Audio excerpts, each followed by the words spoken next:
علم کے تقاضے بھی پورے کر لیتا ہے، اپنی ذات سے پابند کرتے ہوئے اس کے تقاضے پورے کر لیتا ہے کہ اس علم کا کیا تقاضا ہے.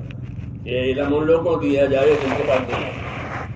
علم کا تقاضا ہے، ایک تقاضا ہے کہ اپنے آپ کو اس علم کا تابع کیا جائے، دوسرا تقاضا یہ ہے کہ ان لوگوں کو دیا جائے جن کے پاس نہیں ہے. یہ تو ایک دم کوئی چیز بتانے سے لوگ نہیں لیں گے، تو پھر کیسے لیں گے کہ ان میں اس علم کی استعداد پیدا کرائی جاتی ہے. بھائی اس کا یہ فائدہ ہوگا، یہ فائدہ ہوگا، نہیں تو یہ نقصان ہوگا، یہ نقصان ہوگا، دنیا میں یہ نقصان ہے، آخرت میں نقصان ہے. تو ایک ترغیب کا علم آتا ذمہ داری کے احساس پیدا کرانے کے لیے، پھر ذمہ داری ہے. اس طریقے سے دھیرے دھیرے یہ علم اترا، 23 برس کے اندر یہ پورا اترا اور لوگوں میں استعداد پیدا ہو گئی. جب استعداد پیدا ہو گئی تو لوگوں نے اس کو لیا. جب لیا تو کہا کہ اب اس علم کو دنیا میں پھیلاؤ، اور جن کے پاس نہیں ہے ان کو دو. چونکہ دین ایک حد تک پھیل گیا تھا، اس لیے دو قسم کے لوگ ہیں. کچھ لوگ خود ہی طلب کے ساتھ مدینہ منورہ میں آتے تھے، حضور کی حاضری میں، آپ کی موجودگی میں بھی آتے تھے کہ ہم تو اپنے خاندان کی طرف سے آئے ہیں اور آپ سے یہ باتیں معلوم کرنی ہیں، نمائندہ ہوں اپنے قوم کا اور یہ باتیں آپ سے معلوم کرنے کے لیے آئے ہیں تاکہ اپنی قوم کو جا کے بتاؤں. تو پھر ان کو ان کی باتیں بتائی جاتی ہیں. اس طریقے سے آتے تھے. ایک سن 9 ہجری میں وفود کی آمد بہت ہوئی، اس کو سنت الوفود کہتے ہیں. یعنی بہت لوگ آئے ایمان کے لیے، علم کے لیے، ایمان کے لیے، علم کے لیے. اور یہ ماحول دیکھتے تھے ایمان کا، اطاعت کا، اخلاق کا، ایثار کا، تو وہ متاثر ہو کر جاتے تھے. پھر اپنے مقام پر جا کر اس علم کو چلاتے تھے. اور نہیں آتے تھے تو ان کے پاس آپ کے آدمی جاتے تھے. جب مکہ معظمہ والوں کی لڑائیاں جو آپ کے ساتھ چل رہی تھی وہ لڑائی ختم ہو گئی تو پھر آپ نے اپنے وفود پھیلائے، فلاں جگہ جاؤ، فلاں جگہ جاؤ، فلاں جگہ جاؤ. اور وہ وفود جا کر کے وہاں دین کی دعوت بھی دیتے تھے، اور جو دعوت قبول کرتے تھے ان کو تعلیم دیتے تھے. دعوت اور تعلیم سے ہمارے ساتھ تبلیغ میں دعوت بھی دینا، تعلیم بھی کرنا، یہی طریقہ تھا کہ ان کو وہاں رہ کر کے تعلیم دیتے تھے. ضروریات دین یہ ان کو بتایا جاتا تھا، اس کی ترغیب دی جاتی تھی، اپنے ساتھ رہ کر اس کا عمل بتایا جاتا تھا. بعض مرتبہ 6 مہینے ایک جگہ ان کو قیام کرنا پڑتا تھا. نے بھیجا ہے یہ کرو اور دیکھو، اگر وہ تیار ہو جاتے ہیں دین قبول کرنے کے لیے تو پھر ان کے پاس رہو اور ان کو سکھاؤ اور کیا کیا ہو رہا ہے وہ بھی بتاؤ. چنانچہ وہ کام کرتے تھے ان میں اور اپنی کارگزاری لکھتے تھے، جیسے ہمارے ساتھی کارگزاری کرتے ہیں اور کون سی یہ ہوا یہ ہوا، ایسے وہ بھی اپنی کارگزاریاں کہتے تھے کہ اب یہ کر رہا ہوں، یہ کر رہا ہوں، تاکہ رابطہ ان کا باقی ہے مدینہ منورہ سے. پھر کوئی مزید ہدایت ہوتی تھی تو پھر یہاں سے وہ ہدایت جاتی تھی کہ اب یہ کرو، اب یہ کرو، اب یہ کرو. تو اس طرح اس ماحول میں اس علم کے ذریعے سے ان کی ذمہ داریوں کو سمجھایا جاتا ہے. وفود بھیج کر تاکہ سب ایک ہی ذمہ داری کے ساتھ چلے. پھر آخر نے سب کو حج میں جمع کیا اور زندگی کی ذمہ داری سمجھائی پوری. جتنا دین اترا تھا وہ حجۃ الوداع میں سمجھایا، اس کی ذمہ داری ڈالی کہ اس طرح کریں اور جن کو معلوم نہیں ہے ان کو معلوم کرائیں. جی ہاں، جن کے پاس ہیں وہ دوسروں کو پہنچائے، یہ ذمہ داری ڈالے. کوئی ذمہ داری ہمارے اوپر. جو علم ہمارے پاس ہے اس کی بقا کی 2 صورتیں، علم کی بقا کی 2 صورتیں. ایک صورت علم کی بقا کی یہ ہے کہ خود عالم اس پر عمل کرے. جب عالم اس پر عمل کرے گا تو اس کا وہ علم باقی رہے گا. دوسرے بقا کی صورت یہ ہے کہ اس علم کے طلبگار پیدا کرے گا، یعنی دوسروں کو دے، دوسروں کو سکھاوے تو پھر اس کے طلبگار پیدا ہوں گے. تو یہ اس کی حفاظت کا سامان ہوگا. گویا علم بھی ہے، علم کی دعوت بھی ہے، علم کی تعلیم بھی ہے، اس سے علم کا بقا ہے. یہ سلسلہ جب تک چلتا رہا تو لوگوں کی زندگیوں میں ہر طبقے کا علم رہا، ہر طبقے کا. تاجر کے پاس تجارت کا علم ہے، زمیندار کے پاس زمینداری کا علم ہے، ہنر والوں کے پاس ہنر کا علم ہے، بال کاٹنے والے کے پاس بال کاٹنے والے کی شریعت ہے، وہ بال کاٹنے کی شریعت کے ساتھ لوگوں کے بال کاٹتا تھا. ہاں اپنا یہ ہنر ہے یا کسب کمائی ایسا نہیں، وہ تو ہے ہی، لیکن اس کے ساتھ وہ یہ بتاتا کہ بھائی بال کاٹنے کی شریعت کیا ہے، کیونکہ ان کو پہنچائی گئی تھی یہ بات. امام ابو حنیفہ رحمۃ اللہ کا قصہ مشہور ہے کہ جب وہ حرم میں اپنے بال کٹوانے کے لیے بیٹھے تو وہ بال کاٹنے والا آیا تو امام بیٹھ گئے تو اس نے امام کو ٹوکا قبلے کی طرف ہو کر، دل وجہ گئے لگتے بلا تو قبلہ کی طرف منہ کروایا، پھر خاموش بیٹھے، کبیر اللہ اکبر اللہ پر بول، تو اللہ اکبر بولنے لگے، پھر سر جھکایا، پھر ٹوکا کہ دہنی جانب میری طرف ہے، دہنی جانب سے کاٹوں گا. ہاں 6 مسئلے بتائیے، 3 تو مجھ کو یاد رہے کہ 3 میں بھی بھول گیا.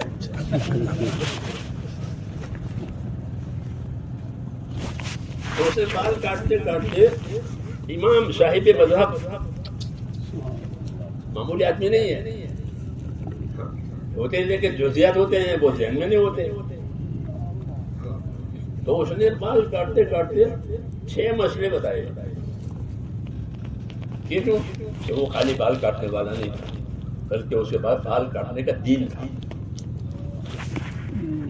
ایسے تاجر کے بعد تجارت کا دین، زمیندار کے بعد زمینداروں کا زمینداری کا دین، مہاجرین انصار مدینہ زمیندار بھی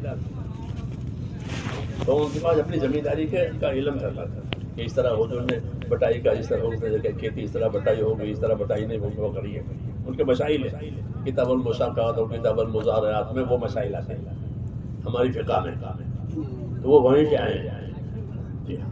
تو ہر طبقے کو اپنے طبقے کا علم لینا، اس طرح آپ کی ذمہ داری پوری ہو گئی. اس نے کہا میں نے بات پہنچا دی، ہر طبقے نے اپنا علم لیا اور اپنی ذمہ داری محسوس کی، وہ دوسروں کو بتا بھی رہے. تو یہ ایک مرتبہ پھر یہ سلسلہ چلا، پھر لوگوں کا تعلق دین سے کم ہو گیا. دنیا گالی بازی چلی گئی. حدیثوں میں ہے کہ تمہارے پاس دنیا پھیل جائے گی. جب دنیا پھیل گئی تو دین کا پہلو کمزور ہو گیا، آخرت کا پہلو کمزور ہو گیا. اس لیے پھر ضرورت پیش آئی ہاں کہ ان کو اندیشی دی جائے. آج بھی وہی بات، وہ پہلو انتہائی کمزور ہو گیا ہے کہ آخرت کے بارے میں، ریاست کے فرائض کے بارے میں ایسے طبقے ہیں. تو الحمدللہ اللہ تعالیٰ نے ایک قوموں میں محنت چلائی، اس کی وجہ سے بہت زیادہ فرق ہو گیا. ورنہ تو ہم لوگ شروع میں جاتے تھے 60 سال پہلے عرب ممالک میں، تو وہ عرب یوں کہتے تھے کبھی آئیے نماز پڑھ لیں، تعلق واللہ لا علیہ الصلاۃ میں کہا مجھے نماز نہیں آتی. حالانکہ وہ عربی ہیں، اسلامی ہیں، تو یہ جہالت چل گئی، دنیا گئی تو نماز تک کی نماز معلوم. اس لیے جب یہ چیز پھیل جاتی ہے تو اہل علم پر ذمہ داری آتی ہے. اپنے علم کو زندہ رکھنے کی ایک شکل اپنے آپ کو عامل بنانا ہے، دوسرا اپنے علم کی اشاعت کرنی ہے، اس کے طلبگار پیدا کرنا ہے. اشاعت کا یہ مطلب ہے اشاعت بات پہنچا دی، پڑھی نہیں پڑھی، پڑھ کے چھوڑ دی، پڑھ کے رکھ دی، اس سے تو کام نہیں بنتا. اس لیے علم کے پھیلنے کے 2 شرط ہیں، ایک علم صحیفوں سے، ایک علم صحبتوں سے. صحیفے یعنی کتاب، وہ بھی علم پھیلانے کا ذریعہ ہے. یہ کتابوں میں لکھی گئی چیزیں محفوظ ہو گئی، اب اس کو پڑھاؤ، یہ بھی ایک طریقہ ہے. لیکن وہ پڑھیں گے جن میں پڑھنے کی استعداد ہوگی. پڑھنے کی استعداد نہ ہو تو دوسرا طریقہ علم دینے کا کہ اپنی صحبت سے ان کو علم سکھاؤ، اپنے ساتھ رکھو. جیسے حضور صلی اللہ علیہ وسلم کے ساتھ رکھا لوگوں، صلو کما رأیتمونی اصلی، صلو کما رأیتمونی اصلی. کہ ایسی نماز پڑھنا جیسے مجھ کو نماز پڑھتے ہوئے دیکھا ہے. یہ کلمات ہے حدیث پاک کے، لیکن اس کا مدلول اور مفہوم یہ ہے کہ جیسے مجھ کو دین پر دیکھا ہے ایسا دین اختیار کرنا. خالی نماز پر بات منحصر نہیں رہے گی کہ میری جیسے نماز پڑھنا، بلکہ میں جس طرح زندگی گزارتا ہوں ایسی زندگی گزارتا ہوں. نماز کا نام لیا ہے اور مطلب پورا دین ہے کہ صلو کما رأیتمونی اصلی، اے تدینوا کما رأیتمونی اتدین، کہ ایسے دیندار بنو جیسے مجھ کو دینداری میں دیکھ رہے. اتباع کی دعوت دی ہے کہ بات بھی لو، علم بھی لو، اتباع بھی کرو تاکہ صحیح چیز آئے. تو صحابہ نے وہ چیزیں لی صحیح طریقے سے، آپ کی صحبت میں کمی کسر دور ہو گئی. پھر ان کی ذمہ داری کہ بس لوگوں میں جا کر کے یہ سکھائیں جن میں طلب نہیں ہے ان کو دعوت دیا دین کی. یہ طالب بنانے کا مطلب، دعوت دینے کا مطلب ان کو طالب بنانا ہے، علم کا طلبگار بنانا ہے. جب وہ طلب ہم نے آئے گی تو وہ علم لے کر صحیح ٹھکانے پر لگائے گا. بے طلبی میں کوئی چیز دے دیں گے تو وہ ضائع کرے گا. اسے بھوکے آدمی کو کھانا دیا تو کھا جائے گا، لیکن پیٹ بھرے کو دیا ہے تو اس کو بوجھ ہوگا. اس کو بوجھ ہوگا، وہ تو کھا چکا ہے. تو اس نے کہا اس کو طالب بناؤ، اس کو علم کی قدر آوے، آخرت کی قدر آوے تاکہ وہ علم کرے. تو لوگ دعوت دینے کا یہ مطلب کہ اپنے دین کا لوگوں کو طلبگار بناؤ.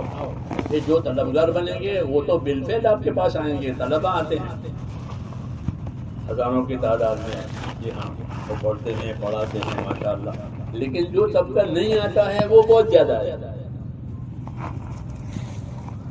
جو آتا ہے وہ تھوڑا، ہزاروں کی تعداد میں، لاکھوں کی تعداد، اور امت تو ماشاء اللہ کروڑوں کی تعداد، کروڑوں کی تعداد. اس لیے اب دوسرا طریقہ اختیار کیا جائے گا کہ ان کے پاس جایا جائے، ان کو اپنے ساتھ رکھا جائے، ان کو مانوس کیا جائے اکرام سے، اخلاص سے، تاکہ وہ مانوس ہو جائیں. جب مانوس ہو جائیں گے تو مستفید ہوں گے. کیونکہ اگر وحشت ہے تو مستفید نہیں ہوں گے. جی ہاں، ابتدا میں وحشت ہوتی ہے، اجنبیت ہوتی ہے کہ ان کے ساتھ رہو، ان کے ساتھ قدم پر رہو، ان کا اکرام کرو تاکہ یہ مانوس ہو جائے. جب مانوس ہو جائیں گے تو وہ آپ سے وہ علم لیں گے. اس لیے دعوت کا یہ اسلوب نبوت کا اسلوب ہے کہ لوگوں کو مانوس کرنا، ان کی وحشت دور کرانا، ان کو اپنی آخرت کی فکر دے کر کے یہ سمجھانا کہ ہم تمہارے بارے میں مخلص ہیں، ہماری کوئی غلط نہیں. کیونکہ نبی مخلص ہوتا ہے اور خیر کا بھی ہوتا ہے. مخلص تو اللہ کے حساب سے اور خیر کا ان کے حساب سے. اس لیے فرمایا کہ مجھ پر یہ وہی نہیں ہے کہ میں تاجر بنوں اور مالدار بنوں، لوگوں سے کماؤں. یہ وہی میرے اوپر نہیں ہے. میرے اوپر تو یہ وہی آئی ہے کہ اپنے رب کا ذکر کرو، اپنے رب کی بات مانا. یہ میرے اوپر وہی آئی ہے. تو نبی مخلص ہوتا ہے، یعنی اس کو کوئی غلط لوگوں سے نہیں ہوتی. ہاں، لوگوں سے ہمدردی ہوتی ہے، جیسے ماں باپ کو اولاد سے ہمدردی ہوتی ہے، ایسی ہمدردی. ان لوگوں میں ناشہید کہتے تھے کہ میں تمہارا خیر خواہ ہوں، لیکن تم خیر خواہوں کو پسند نہیں کرتے، یہ کم نصیبی کی بات ہے. تو نبی خیر خواہ ہوتا ہے کہ اب جو چیز ان کو دی جائے گی وہ ان کی خیر خواہی میں دی جائے گی. ہاں، کہ وہ سمجھیں کہ یہ ہماری خیر خواہی کرتے ہیں، یہ کچھ نہیں مانگتے، یہ کچھ نہیں چاہتے. یہ علامت بن گئی نبی. سورہ یاسین والے نے اپنی قوم کو سمجھایا. جب انہوں نے وہ نبیوں کو پہچانا اور ان کے کام کو پہچانا تو اپنی قوم میں ان لوگوں کی حمایت میں بات کر رہا ہے. ان کی بات مانا. یہ 3 نبی آئے ہیں، ان کی بات مانا. ان کے اندر جو صفتیں ہیں کہ دائی کی یہ صفت ہوتے ہیں، اتبعوا من لا يسألكم اجرا. پہلی چیز کیا ہے کہ وہ آپ سے کچھ نہیں مانگیں گے، نہ کھانا، نہ دانا، اور نہ اکرام، نہ اپنی تعریف، کچھ نہیں مانگیں گے. اتبعوا من لا يسألكم اجرا وهم مهتدون. یہ دوسری صفت ہے کہ ان کی زندگی کو دیکھ لو کہ وہ ہدایت کے ساتھ ان کی زندگی صحیح ہے، غلط راستے پر یہ نہیں ہے. تو ان میں اخلاص بھی ہے اور ان کی راہ بھی صحیح ہے. تو ان کی راہ پر چلنے میں کیا حرج ہے؟ یہ اپنی قوم کو سمجھا رہا ہے اور ان کی صفتیں بیان کر رہا ہے. یہی صفت ہے کہ جن میں کام کیا جائے گا ان سے کچھ نہیں لینا ہے. یہ نبیوں کا طریقہ ہے. اپنا کھائیں گے، اپنا پکائیں گے، اپنا کام کریں اور اللہ کا کام کریں. یہ کیا ہوگی؟ یہ نصرت ہوگی. اس کو نصرت کہتے ہیں. دین تو پورا آ چکا ہے, کوئی نئی بات ہم نہیں کریں گے بلکہ اپنے دین کے مددگار بنیں گے. ایک ہے دین کا تابع دار ہونا, وہ تو ہر انفرادی زندگی میں بھی ضروری ہے اپنے دین کو تابع داری کے ساتھ رہے. ایک دین کا مددگار بننا, یہ دو ذمہ داری امت پر ہے. اپنی ذات سے اپنے دین میں استقامت پیدا کرو اور امت کی بہتری کے لیے امت میں دین کے مددگار بن کر زندگی گزارو. ایھا الذین آمنوا کونوا انصار اللہ, اے ایمان والو اللہ کے دین کے مددگار رہو. اللہ کے دین کی مدد کرنے کا کیا مطلب ہے کہ ایک ایسی عمومی محنت ہو جاوے کہ اس کا ماحول بنے اور لوگوں کو دین پر چلنا آسان ہو جائے. نصرت کا کیا مطلب ہے؟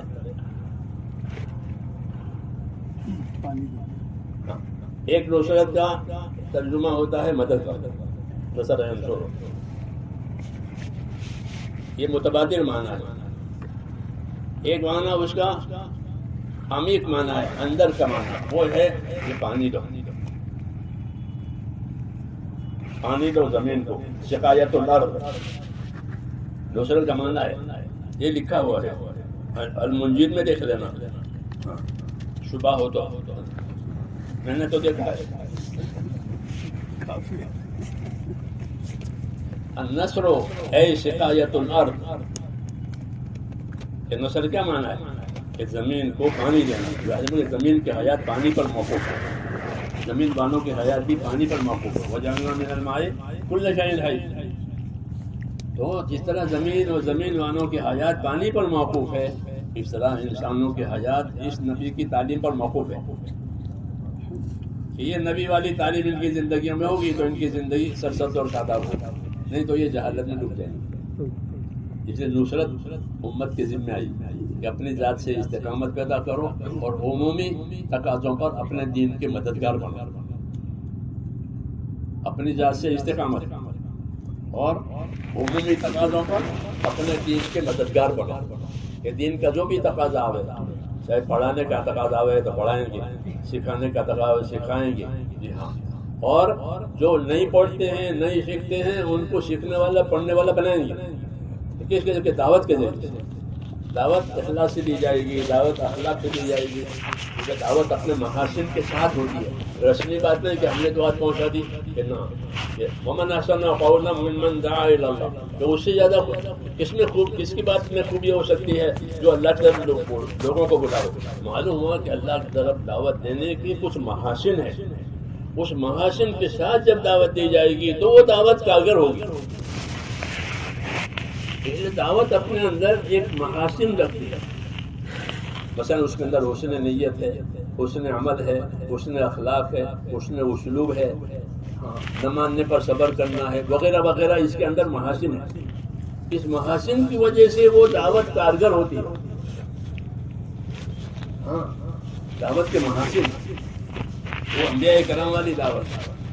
ایک تو زمانے کے بعد ایک بات پہنچا دی, لکھ کر بھیج دی, وہ ٹھیک ہے.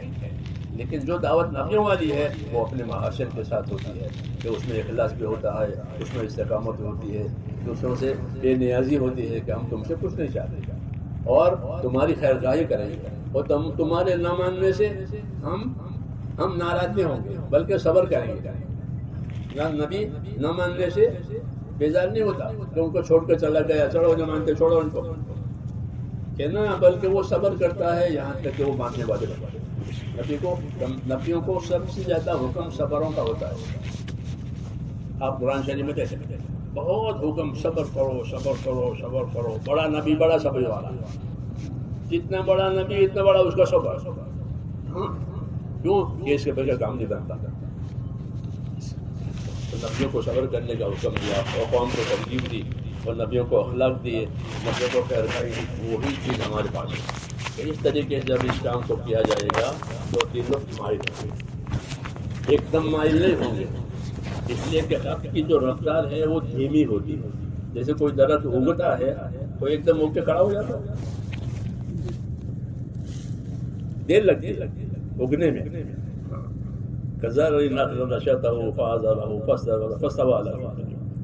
اتنے مراحل ہوتے ہیں اس کے اپنے پر کھڑے ہونے میں. ایسے دین بھی کہ اس کے جڑوں میں جڑ لگنے میں دیر لگے. اس لیے کہ حق جو ہوتا ہے وہ بطیء السیر ہوتا ہے، دیر سے اثر کرتا ہے، بطیء السیر، اور باطل جو ہوتا ہے وہ سریع السیر ہوتا ہے. جیسے دھواں، یہ دھواں گھر میں ہوا تو اوپر تک نکل جائے گا، کہ وہ سریع السیر ہے، وہ سریع الزوال بھی ہے.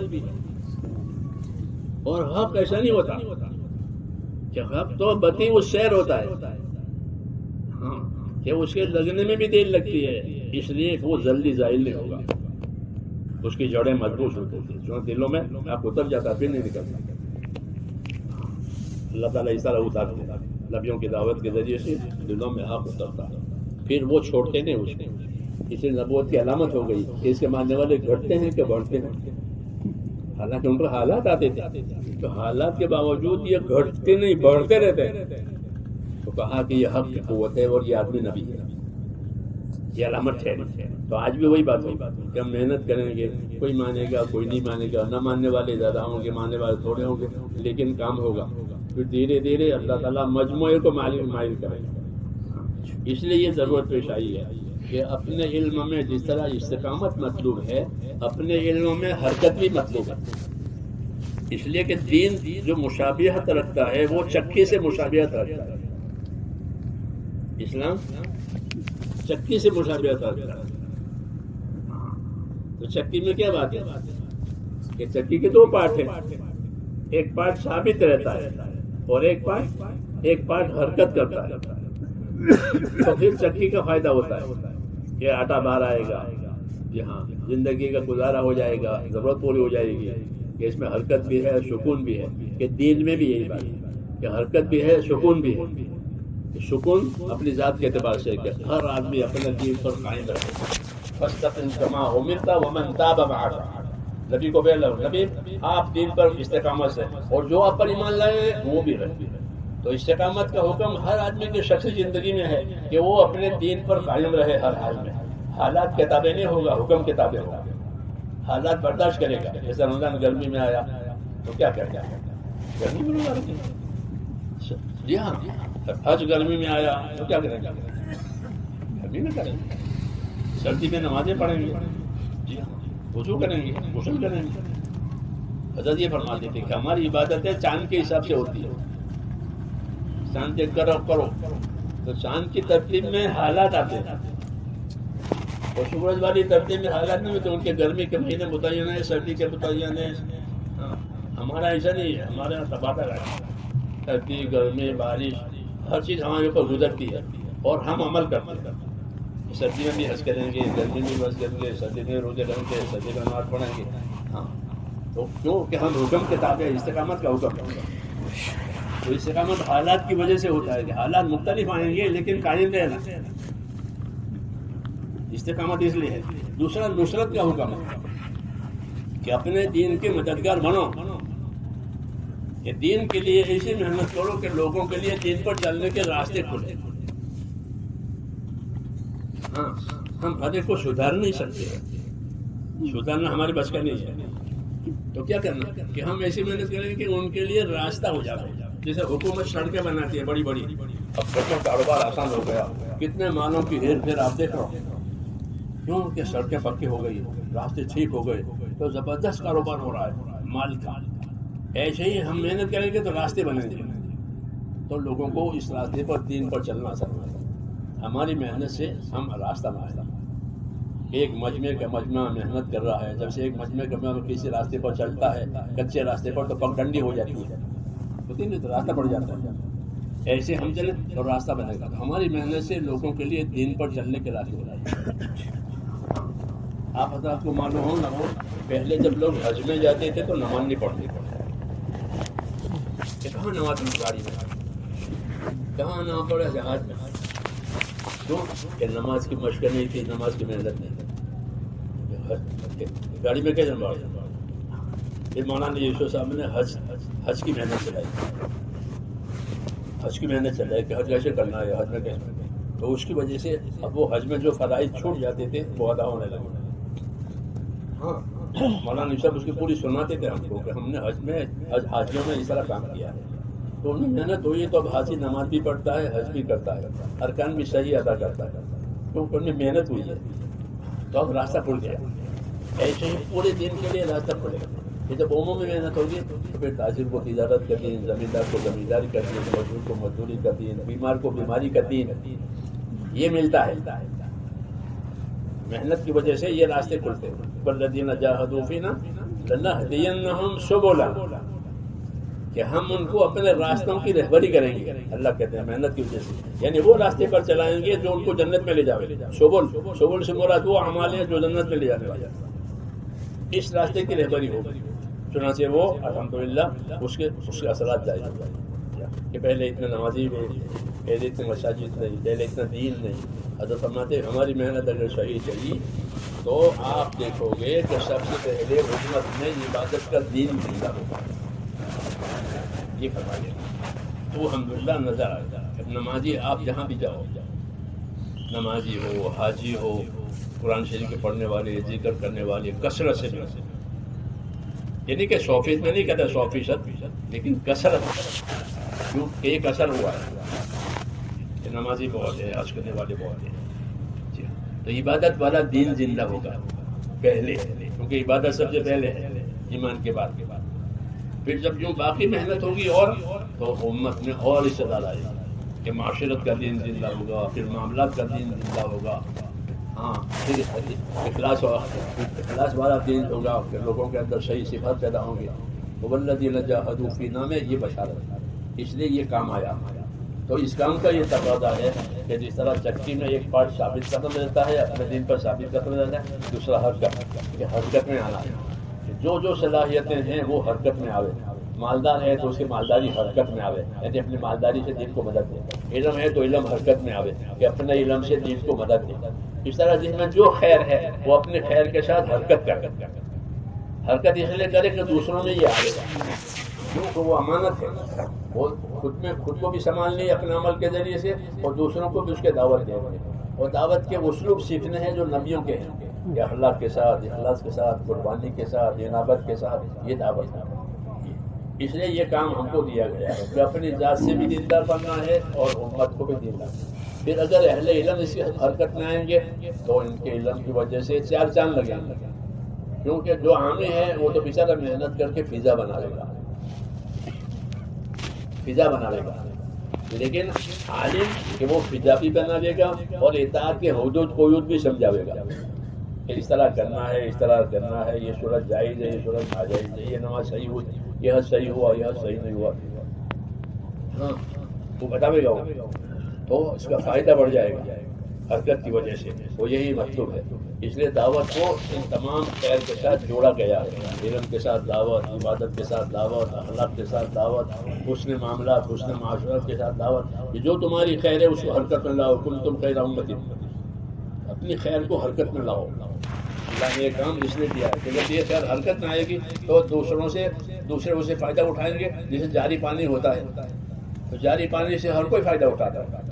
اللہ صاحب فرماتے تھے کہ ہماری محنت ہے جب جاری پانی کے پہاڑ سے وہ ندی چلتی ہے اور جا کے سمندر میں گرتی ہے.